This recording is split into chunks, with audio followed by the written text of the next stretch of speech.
Welcome to the 43rd episode of the New Ventures podcast. I'm your host, Sanjoy Sanyal, the founder of Regain Paradise, a boutique climate finance firm and a visiting fellow at the Cambridge Judge Business School. I host the New Ventures podcast to help people starting climate initiatives learn from others who are already progressed in their paths. In this episode, we continue to deep dive into the early stage climate innovation system in the United Kingdom. Many of you might have read my LinkedIn article last week about the importance of climate innovation and in particular, the importance of frugal climate innovation. Our guest for today to discuss is Mr. Angus Vantoch-Wood, the Senior Manager at Carbon Trust. Welcome, Angus. Hi, Sanjoy. Thank you very much for inviting me onto the podcast. Good to be here.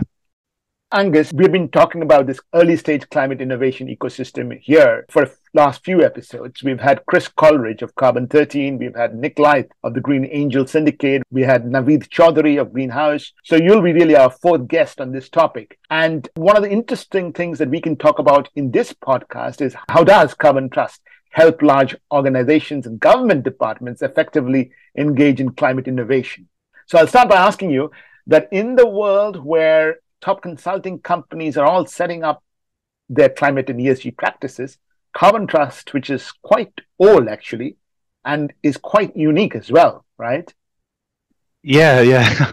Great. Yeah, thanks again. So certainly the Carbon Trust was set up in 2001 by the UK government initially. I would say it's in its prime, let's say. We're a mission-driven organisation. We've been tasked when we were set up by the UK government to accelerate and support businesses transitioning towards a decarbonised future. So we focus on businesses and industries. Our sister organisation set up at the same time was the Energy Saving Trusts, and that was set up to decarbonise the domestic sector in the UK. Since then, we've evolved quite a way. We've become an independent organisation, but we're still mission-driven. We're not for dividends company. Essentially, allows us to make profit on the commercial arm of our activities, and these profits are then recycled back into our mission.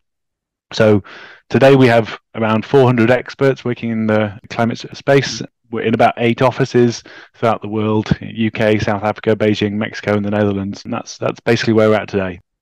Obviously, you've already brought out your global approach. But there's also something fairly unique about your approach as well, right? Perhaps you could start by giving us an overview of that. Yeah, so we work in a range of different spaces. I think, as I've said before, we were really set up from the inception to make kind of business sense of climate change. So we work practically with businesses, a sort of friendly body to support decarbonisation. We work in a bunch of areas very relevant to our skill sets. The first being, corporate sustainability through our business services. And this includes services supporting companies to reduce their emissions through a science-based target approach to net zero, to monitoring reducing their emissions.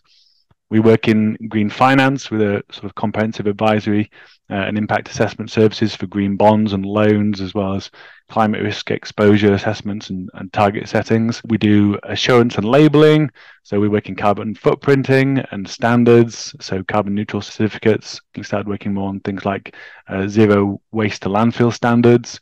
And then finally, I suppose the most relevant one to the discussion we're having today is we work in the programs and innovation space, where we undertake various actions to kind of predominantly work on innovation towards supporting energy transition, particularly in cities and regions, energy systems, so grid-based balancing mechanisms, offshore wind, and energy access as well.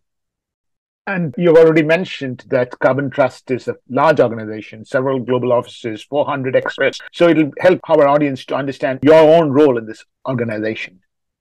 Yeah, so mine, I work particularly on the program Transforming Energy Access, which is a UK government program we'll get into. I've been at the Carbon Trust now for 9 years. Previously to that, I had a PhD I acquired from the University of Exeter in renewable energy, where I was a researcher. I joined the Carbon Trust originally working in wave and tidal technology, actually, working in innovation space there in Scotland, and have since sort of pivoted over to moving on the energy access space. That's where I am. Well, that's great, actually, because, you've worked in 2 areas, which I think are very interesting. One is offshore wind, which people all over the world want to know about. And the other is, of course, energy access, where the UK has played a stellar role, actually, in promoting decentralized solutions in Africa. So let's probably start with the energy access topic. And the platform that you have, we know, is transforming energy access. How does it help promote innovation, and what is the role that Carbon Trust plays? Sure, yeah. As you say, that two different spaces there, energy access and offshore wind are really very, very different types of innovation space. I'll try to do them both justice here. So what we're doing in the Transform Energy Access platform, this is an innovation fund that's really been set up by the UK government with an ambition to unlock energy access for poor communities and small enterprises, predominantly in sub-Saharan Africa, South Asia, and the Indo-Pacific, really. So matched to where we see the energy deficits, really. It started in 2015 and is now designed to run out until March 2026. To date, we've supported around 620 unique organisations, so it's a fairly large, sort of broad-reaching programme. We have targets to sort of reach at least 25 million people with energy access by the end of our program. To date, we're on about 15.8 million, so it's had a lot of high impact. Among the international climate finance programs of the UK government, we're probably hitting well above our budget contribution, I suppose. To date, we've managed to support almost 100,000 people with sustainable long-term jobs, clean energy space market, and we've managed to leverage fairly substantial amounts of private sector funding as well, around £890 million, and mitigated about 1.3 million tonnes of CO2 avoided as well, with a target to go up to 2.5 million. So as a programme, how we promote energy access, I guess the UK government is providing this grant funding for partners to undertake a wide range of activities. Sort of from an academic innovation perspective, you could say that we're supporting the enabling of energy access development from a sort of systems perspective. And it's interesting, coming from my background, which was much more based in the UK innovation space, where most of the innovation work that we do is being very kind of technology focused in the UK. Working in energy access, you see that there's a lot broader range of challenges, and we've actually been empowered to use different levers to try and solve some of those solutions. We look at the main core areas, I suppose, where we do standard, I guess you'd call it standard technology, kind of widget development, where we kind of come up with technology solutions that can help unlock energy access. We also work with novel businesses and finance models to try and unlock energy access. We work on developing skills and capabilities that are needed to support the energy access transition and provide clean energy access to support sort of SDG 7, sustainable energy. And then finally, we kind of have a fairly large portfolio of projects that look at what we call kind of market building approaches. And you might think of them as being a little bit above market in terms of they support activities that individual organizations would struggle to catalyze on their own. So things like supporting the establishment of trades associations or standards and things like that, where we can basically really help to kind of legitimize a sector or a market where possible. The Carbon Trust role in this, we work as the delivery consortium for the UK government, essentially working with experts from the University of Cape Town and Energy for Impact as our partners within that. And we essentially work as the facilitating coordinator between the other direct funded projects from the UK government, as well as our own sort of downstream partners, to really maximize the impacts of the program. And that's one of the things that kind of makes it a bit novel, which I'll get into more detail on. For the innovative business model and innovative product testing, so do you have a call? Is it like a challenge fund? We have a range of different interventions that we undertake. So we look at technology accelerators that are kind of more focused solution providing innovation activity, where we know what the area of challenge is. So we might be looking at mini grids or zero emission generators, for example. And in those categories, what we'll do is we'll convene experts within the sector, whether it's mini grid developers, people around the space, to try and work out what they think the challenges and problems are, and then we'll make targeted initiatives to go and try and solve them. Quite similar to the offshore wind model, actually, which we'll get to. We also do open calls, which are kind of broader, where we know that there are some problems that need to be solved. We're looking for kind of a wider range of solutions. So we have several open calls available. One of them's the Powering Renewable Energy Opportunities program. Another one is through the Innovate UK's Energy Catalyst, which FCDO puts funding towards as well. And I guess that's more of a kind of classical high volume, light touch technology innovation grant funding type program, those open calls. So the UK government has supported actually several innovation initiatives in the area of energy access, right? We've had podcasts, we've had people from the GSMA Mobile for Development Utilities Innovation Fund. I also am familiar with the Africa Enterprise Challenge Fund. How do you kind of see your initiative in the midst of these initiatives? Yeah, that's a good question, Sanjoy. And I did listen to the GSM podcast. It was very good. I think there's a few things that spring to mind. Really, obviously, we don't have an agenda in what we're supporting in terms of particular uptake of technologies or business models. We're working purely from an overseas development assistance perspective, which helps. The catalyzing nature of the program that we're undertaking means that, whereas in many programs the funding initiatives might sort of build a gasifier or something within sub-Saharan Africa or something, and then leave it to kind of essentially do what it does. Within the T program, much of what we're looking at supporting, since we're funded through the Research and Evidence Division of the Foreign Commonwealth and Development Office, so the UK government's arm for development, is about innovation and catalyzing innovation. So many of the benefit realizations you'll see actually occur after the program delivery, really. So I can give you an example of that. For example, one of the things we've supported is the establishment of an academic network within sub-Saharan Africa through the T Learning Partnership, and that's really worked with sort of 7 or 8 universities within sub-Saharan Africa that have co-created a master's course in energy access, which in its own right is self-sustaining because there's now an academic network in the energy access space doing this. But also, as we see the graduates coming out, towards the end of the project, there was 100 or 200 graduates being trained. But obviously, as we sort of extrapolate that into the years and decades to come, we could have thousands of graduates, and that really helps to sort of create a self-sustaining knowledge base in energy access within the continent. So that's a kind of element on the catalyzing side of things of what we do. And I think finally, as a sort of another unique selling point, I guess, in terms of what the Transforming Energy Access program does, is we have a very integrated delivery consortium. So what we're doing here is consistently trying to create interlinkages within the program to maximize the impacts. So the sum of the individual parts of the program are more than the individual elements. So, for example, we might be providing a multitude of service offerings. We could support energy access business and stakeholders to maximize their own impact, like the Energy Catalyst that I mentioned earlier funds organizations and consortiums to resolve technology problems predominantly.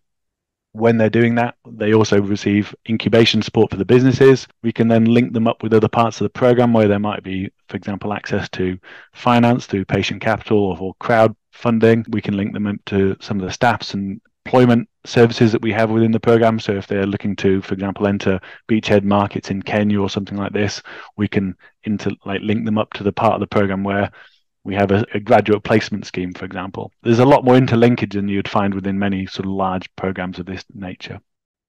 So one of the differences I thought was, and you perhaps alluded to it as well, is the range of technologies that you've supported, right? So you've done mini-grids, which you've talked about, but you've also done biomass, tidal. You've focused a lot on productive use, clean cooking, and so on and so forth.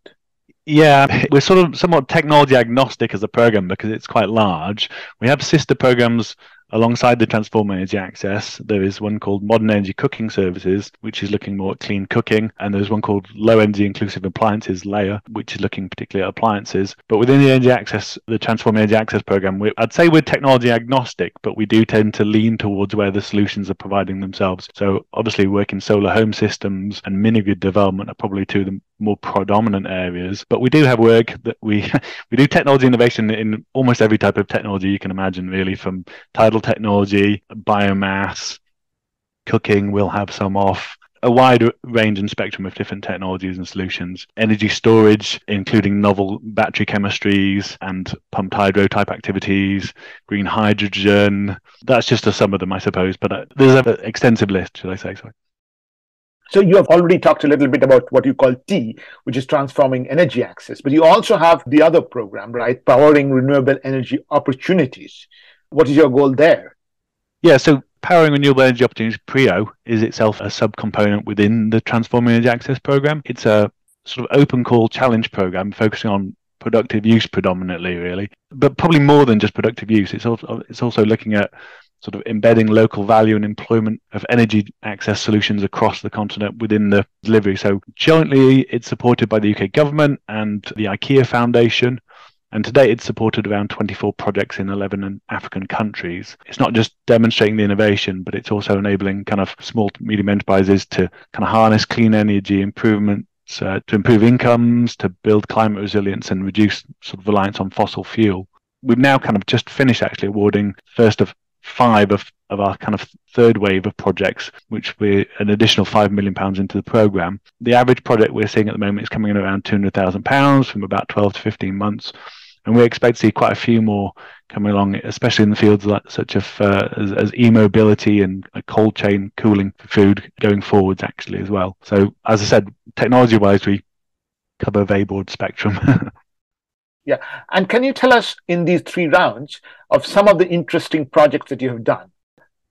Yeah, certainly. I won't go into all of them, but very happy to deep dive on 1 or 2 of them. So a good example would be Roam, which used to be called Opibus, which is an e-mobility company in Kenya who are creating electric motorbikes, or boda bodas as they're called over there. So we basically, the model that we use is we have open calls. People have put in applications with a problem statement, and we've assessed and awarded to that effect. Within the Roam project, I mean, Kenya alone has around 2 million motorbikes, and that number is going fast. For anybody that's been to Nairobi, the traffic there is horrific, and it's only growing. You know, the solution we're looking to do is the UK is funding to develop the technologies for production of the electric motorbikes within Kenya. This is de-risking the commercial model. Basically, what we're seeing is that the lower electricity prices, are helping to reduce and the maintenance and the operating costs.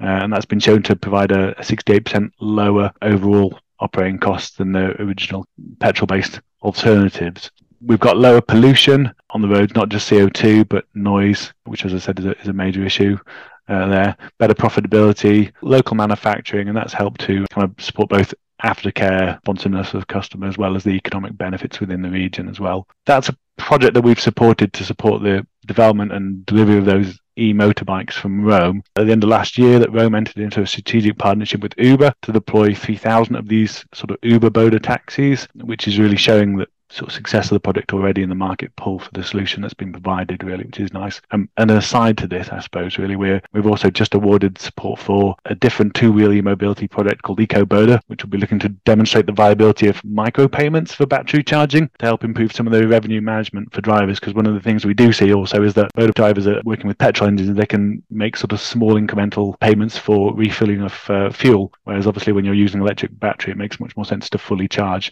which has its own challenges in terms of cash flow. So there's 2 innovations there that are slightly interlinked, I'd say, really. Another example is probably SocaFresh. That's an off-grid cold storage play where we're basically providing sort of value-added activities as well as cold storage and a service as a service model for cooling to enable smallhold farmers to kind of basically drastically reduce some of their post-harvest losses, really, that we're seeing. So we know, for example, that over 50% of food losses occur with many crops sort of post-harvesting. The high standards for export really make that, that percentage higher, obviously, because people want to see good quality. So we can cool the product, obviously, as soon as it gets harvested. That allows farmers to basically better maintain some of their crops to increase their revenue stream. So the solution we're providing is a sort of pay-as-you-store solution, really, and that's been piloted in 2 sites with off-grid cold storage and a market linking platform to help sort of validate a scalable, replicable and financially sustainable business model as well. To date, SocaFresh have been they've managed to reduce losses to less than 10%, which is great. And the main impacts in the area are that there's been sort of local job creation and higher income for smallhold farmers that we've discussed. We've improved the quality and the quantity of the sort of crops and reduced some of the sort of strain off the agriculture, on the climate itself and on the environment as a result of that reduction. We're actually, interestingly enough, also awarding SocaFresh a follow-up grant to specifically look at the fishing market as well, with essentially a similar type of model to the farming one, but with fishing, where we know that around 27% of fish are lost post-harvest. Much of this is, it's mainly going to sort of more local markets, but the transport and the catchment areas can be around 350 kilometres away from the storage. So this time it'll be a similar kind of model. We're looking to demonstrate the cooling as a service, validate some of the site costs, the training, the O&M, the permits, all the kind of other requirements that are needed. They'll also be looking at kind of testing and different payment methods as well, so like spot payments for shipping, aggregation versus delayed payments. And that's really already looking to see kind of in 12 months. We're a little bit too early to say what the outputs are of that, but we're hoping there'll be at least an additional 100 jobs, as well as obviously reduced losses. And yes, it would be lovely to hear another example.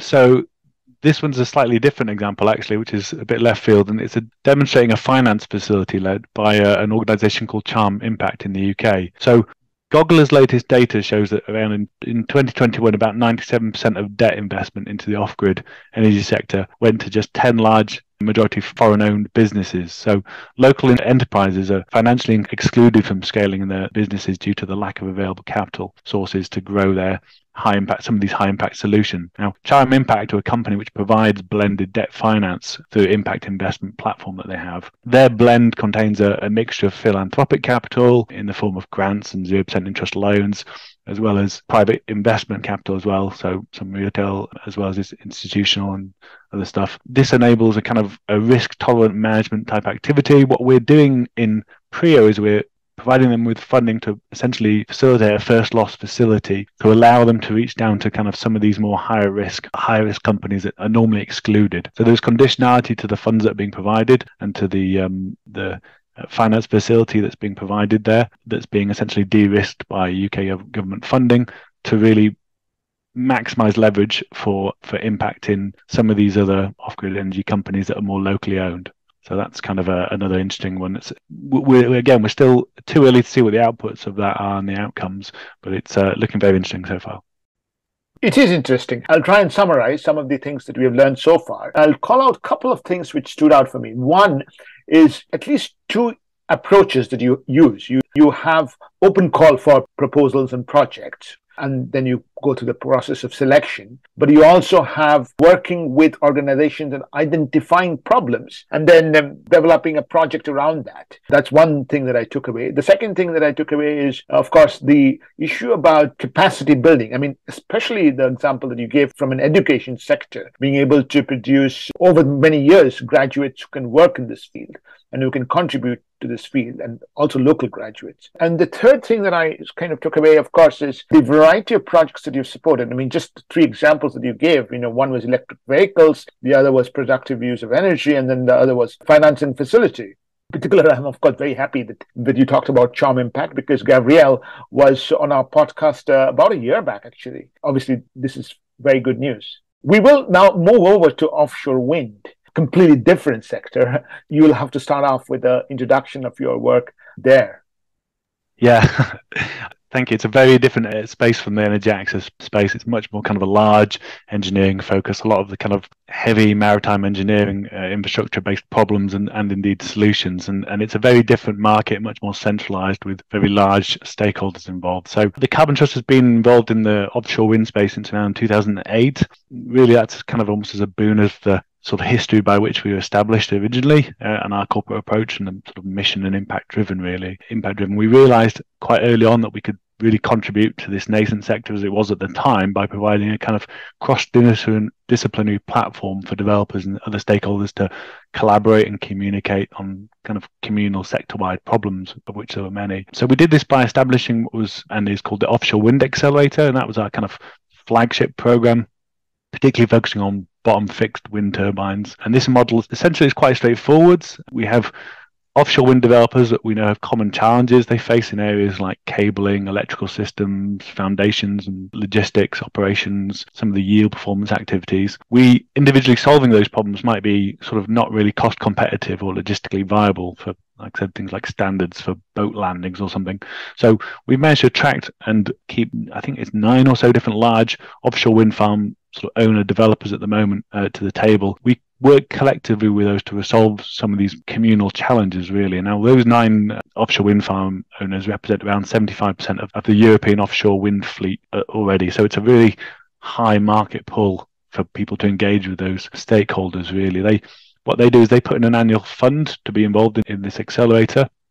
The UK government backs that funding up a little bit. So there's what that means for the developer is that they have essentially a really high value for money on their R&D, where basically every pound that they spend is leveraged by a funding of a factor of 10 or so. So it's really quite impactful. What we do then is we have ideation sessions, come up with a roadmap for innovation activity we'd like to fund in any given year, and we tender out research solutions that have been crafted and designed by the consortiums to allow us to basically resolve some of those common problems. So This can be progressed from a desk-based studies all the way up to large-scale demonstrators. And people that we work with, people who are sort of keen and the solution providers are very keen to engage. They maintain their own IP, so they have a viable product that they're being funded for.